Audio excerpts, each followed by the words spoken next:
My parents always favored my sister, so when Grandpa's will left me a $500,000 inheritance, they tried to steal it and give it to my sister. But little did they know that my grandparents had other plans. I, 28M, come from a family with a long and complicated history of favoritism.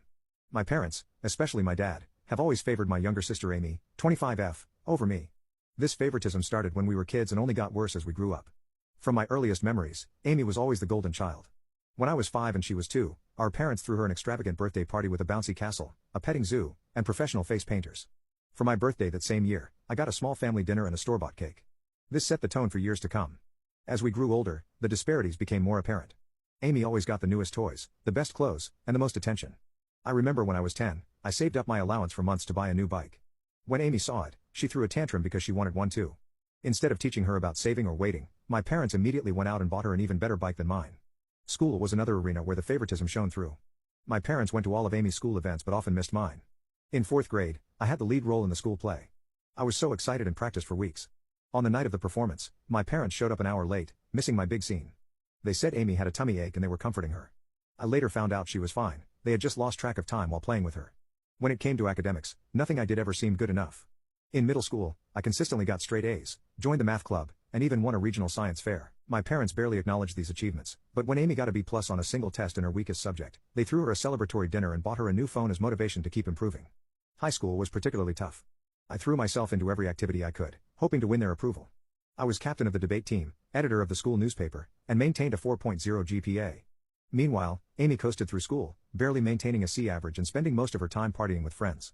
During my junior year, I was selected as one of 2 students from our school to attend a prestigious summer program at Harvard. It was a huge honor, and I was thrilled. When I shared the news at dinner, my dad grunted and changed the subject to Amy's upcoming dance recital.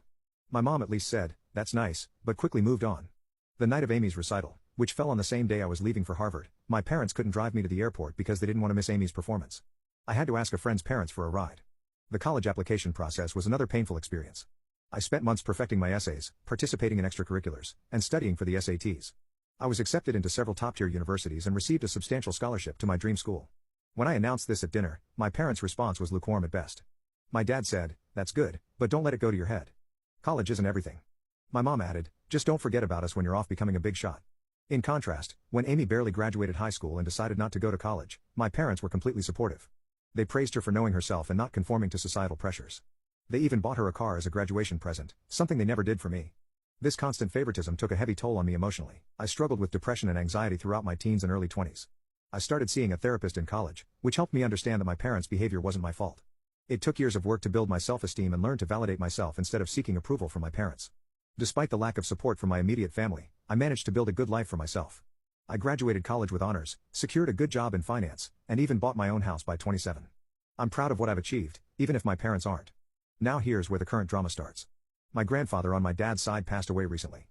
He was a successful businessman who built a fortune from scratch, and he left behind a significant estate. In his will, he divided his assets equally among his children, my dad and his siblings, and grandchildren, me, Amy, and our cousins. My share of the inheritance was substantial, about $500,000. It would have allowed me to pay off my student loans, invest in my future, and maybe even start my own business someday. I was grateful for this unexpected windfall and the opportunities it could provide. However, when the will was read, my parents were visibly upset. They pulled me aside afterward and told me they thought it was unfair that I got an equal share. They said Amy needed the money more because she was struggling. She works part-time at a coffee shop and lives in our parents' basement. I was shocked but tried to stay calm. I explained that this was Grandpa's decision and it wasn't up to them to change it. They insisted that I should do the right thing and give my share to Amy. When I refused, they got angry and started guilt-tripping me, saying I was selfish and ungrateful. My dad brought up every instance he could think of where they had supported me, including paying for my braces, which were medically necessary, buying me school supplies, the bare minimum, and letting me live at home during college, even though I worked part-time to contribute to expenses. He conveniently forgot about the car they bought Amy, the countless shopping sprees, and the fact that they're still supporting her at 25. The situation escalated quickly. My dad, as the executor of the will, decided to take matters into his own hands. He announced that he was going to reinterpret Grandpa's wishes and give my entire share to Amy on top of her own inheritance. He claimed this is what Grandpa would have wanted if he had known our individual circumstances. I was devastated. Not only was this clearly illegal, but it was also a painful reminder of how little my parents valued me. I tried to reason with them, pointing out that Grandpa had always treated all his grandchildren equally and that he was well aware of our situations. My mom then accused me of speaking ill of the dead by suggesting Grandpa would have wanted anything different from what my dad was proposing. I brought up specific memories of Grandpa encouraging my academic and career pursuits, but my parents dismissed these as misunderstandings. They claimed Grandpa had privately expressed concern about Amy's future and had wanted to ensure she was taken care of. When I asked why he hadn't just written the will that way, they didn't have an answer. Amy, for her part, seemed uncomfortable with the situation but didn't speak up against our parents.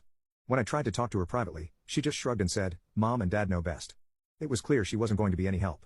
Feeling hurt and betrayed, I reached out to my paternal grandmother, Grandpa's widow, for advice.